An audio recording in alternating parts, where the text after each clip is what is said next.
Je suis très heureux de vous retrouver aujourd'hui pour cette nouvelle rentrée des essais grandautomobile.fr. J'espère que votre reprise s'est faite avec un certain entrain, libéré de toutes ces contraintes sanitaires, somme toute nécessaires, que nous avons connues durant ces derniers mois. Ainsi, pour amorcer le premier essai de cette nouvelle saison, je vous propose de m'accompagner aujourd'hui au volant du tout premier SUV de la marque Jaguar, le E-Pace, aujourd'hui dans sa version mild hybride MHEV.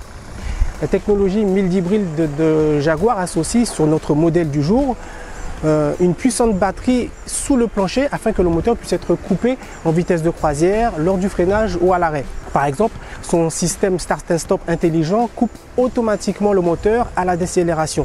Cette énergie est normalement perdue lors du ralentissement, est recueillie puis stockée pour être réutilisée en interne comme alimentation, ce qui permet de réduire la consommation de carburant qui reste correcte.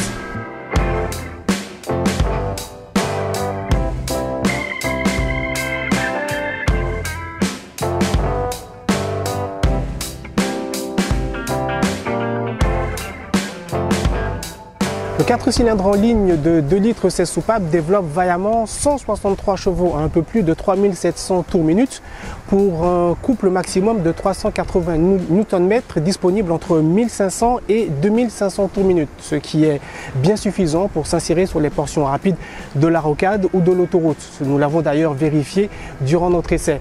Au-delà, les chevaux, ou plutôt les félins du moteur, prennent le relais jusqu'à la coupure. Mais à ce régime, le volume sonore devient plus présent dans l'habitacle et trouble légèrement la quiétude régnante à bord. Il est donc bien plus agréable de tenir une conduite coolée et anticipative en jouant sur les bonnes capacités de reprise de ce moteur, par exemple dans le cadre d'un dépassement d'un poids lourd en côte sur la montée de casse-pilote, l'estrade ou encore vers Bois-Rouge.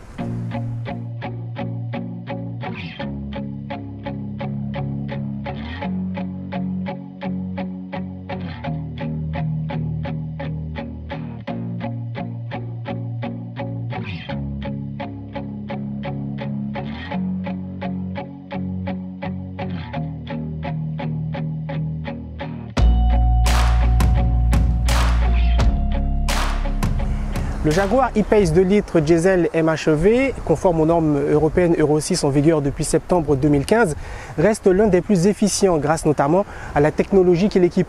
Le SCR, selon Jaguar, la technologie de réduction de catalyseur sélective, que nous connaissons plus communément sous l'appellation FAP, inauguré en 2016, réduit jusqu'à 90% le niveau d'oxyde d'azote, les fameux NOx, ces fumées noires nauséabondes des diesels d'antan, émis par le système d'échappement. Bien entendu, sous réserve d'adjonction régulière d'AdBlue. Bon, ce qui est bien dans cette voiture aussi quand même, c'est qu'on a un super toit ouvrant, on se sent vachement, comment dire, à la grande lumière en fait. Ouais. Super luminosité. Superbe. Ouais, très agréable. Ouais. En fait, c'est à la fois le véhicule de tous les jours, moteur 163 chevaux, et puis c'est en même temps, bon c'est un diesel, hein, on le rappelle, mais on l'entend pas. Hein. On l'entend pas, donc à l'usage il se fait discret. Ouais.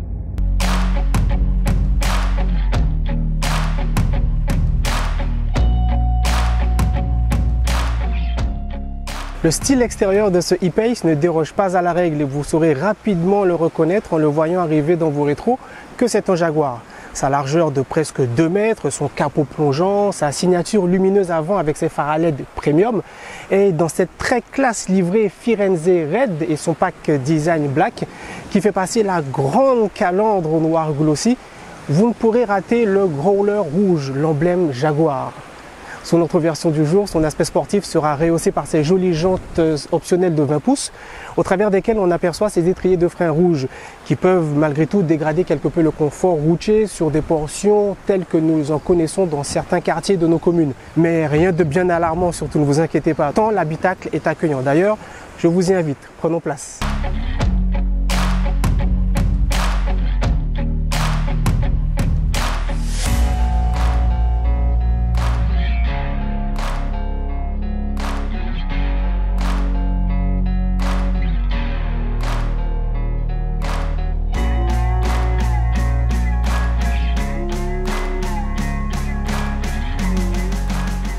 Une Jaguar, même en SUV, c'est une ambiance particulière ressentie dès l'ouverture de la portière. Les seuils de porte avant métalliques avec leur inscription lumineuse, l'habitacle tendu de cuir, le volant épais avec en son centre ce félin bondissant qui vous invite à le suivre. Ce petit levier de vitesse si caractéristique, les sièges sport, on s'y installe avec plaisir, vraiment. Une fois en route, l'agilité de l'animal n'est pas prise en défaut grâce à ces diverses aides à la conduite, le tout commandé par un système d'infodivertissement complet et pilotable depuis son écran tactile de 11,4 pouces. Son coffre d'un volume de 494 litres est raisonnable, quoique un peu en retrait par rapport à ses cousins concurrents de gabarit similaires. Mais sa banquette arrière rabattable dégagera assez d'espace en cas de chargement exceptionnel.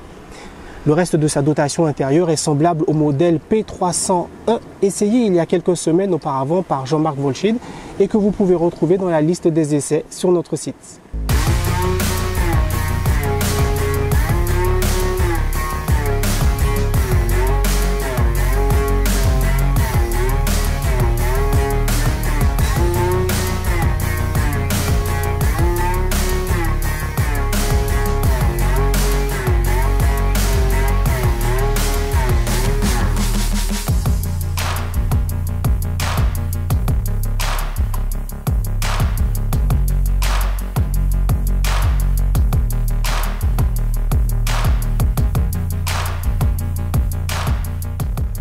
Ce e-Pace dans sa version 2 litres diesel n'est pas dénué de sens, bien au contraire.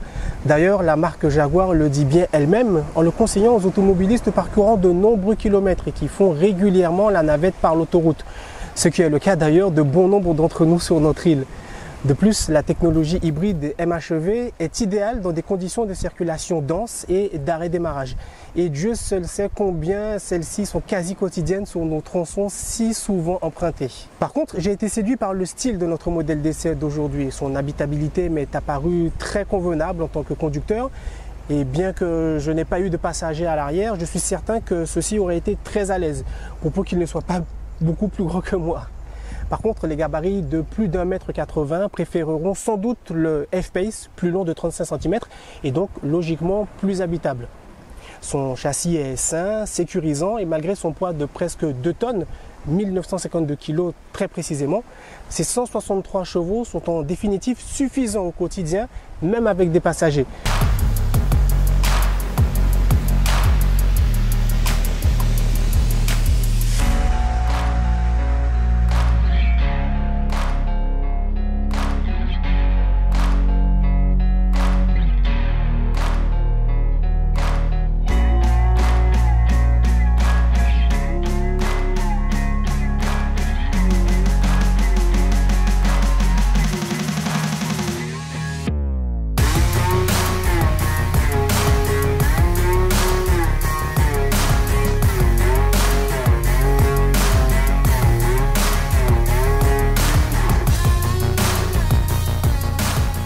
Bon, Jimmy, on termine cet essai là qu'on a vraiment aimé, on est parti dans le Nord. Hein. Pas mal. Ah, c'était chouette. On a eu un très beau temps, il fait très beau, très chaud. Bon, de quoi brûler la Clio en rentrant. Oui. Allez, c'est pas méchant pour Renault qu'on aime beaucoup. Mais avant ça, on a bien profité de ce Jaguar E-Pace de litre diesel, vraiment très très agréable. Alors on a regardé les lignes extérieures, on a vu qu'il était plutôt agressif, un peu sportif. Mais à l'intérieur, on retrouve vraiment un vrai familial. Hein. Ah oui, oui, totalement. La famille se loge très très bien et il n'y a pas de souci particulier, quoi. On est au top dans ce véhicule. Donc c'est à la fois un véhicule pour le travail, tracé journalier, aller les 50-60 km par jour dans un confort total. Ah oui, oui, la version diesel est vraiment totalement adaptée à ça. Hein. Et en même temps, ça permet d'emmener toute la petite famille à la plage, d'avoir largement de la place pour tous les bagages. C'est cool quand même. Ah oui.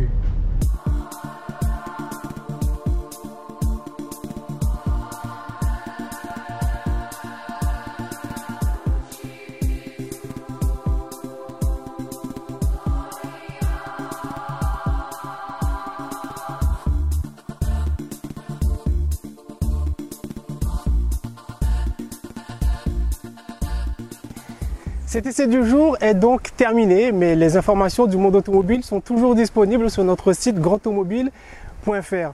Retrouvez d'ailleurs notre fameux Jean-Marc Volchid national sur l'Instant Auto, diffusé sur Maxi Martinique 107.1 et 107.3 FM, du lundi au vendredi à 7h05 et 8h05. Quant à moi, j'aurai le plaisir de vous retrouver également très bientôt dans l'émission Les Experts Automoto, toujours diffusé sur Maxi Martinique tous les vendredis à partir de 18 h. Je vous dis à très vite. Ciao, ciao.